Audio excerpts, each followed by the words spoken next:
Hello guys! Magandang araw! Alamat here! Samahan nyo muna ako ngayon ha. For today's video, magluluto muna tayo ha. Samahan nyo ako ha guys. So ayan guys, ito ang ating menu for today. Fried tilapia with black beans.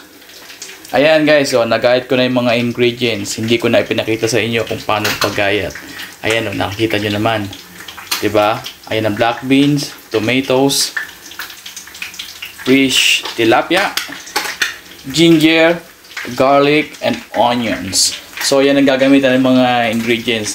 Hindi ko na pinakita sa inyo guys yung kung paano ginayat yan ha. Kasi sabi nga naman sa buhay natin, hindi na importante kung paano mo nagawa ang isang bagay. Ang nakikita ng mga tao kung ano ang naging result ng mga ginawa mo sa buhay. O, diba? Trivia yun, ha? May nakatunan pa kayo habang nagluluto ako. So, on the way na guys, yung ating pinilitong tilapia. Ayan, o. On the way. So, mamaya ko papakita ang final results. Ayan, nakita nyo naman ang mga ingredients natin. Tomatoes, black beans, tilapia, garlic, ginger, onions. So, let's see the final result.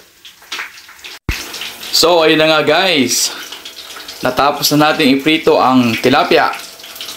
So, kita nyo naman. Napakaganda ng kulay. Napaka-golden brown. Itsura pa lang. Masarap na.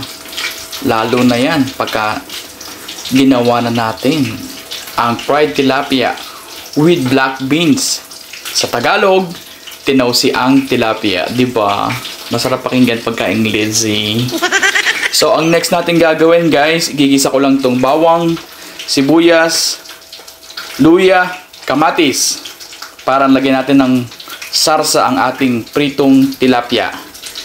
So, like what I've said, hindi ko na ipapakita kung paano lutuin to ha.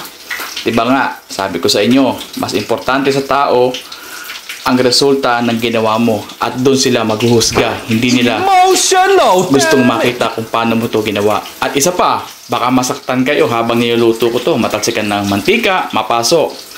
Parang relasyon yan. Huwag kang papasok sa isang relasyon kung hindi ka handang masaktan.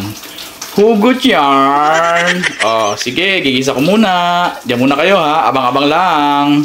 6.5 hours later. So, ayun na nga guys. Kitang-kita nyo naman. Ito ang ating fried tilapia. At wait, kakatapos ko lang din po gawin ang kanyang sarsa. Let me show you the look ng ating fried tilapia. So, dahil ready na ang kanyang sauce, lalagyan na natin siya ng sauce. Kita nyo guys, Guys, kita niyo yung sauce na yan? Grabe.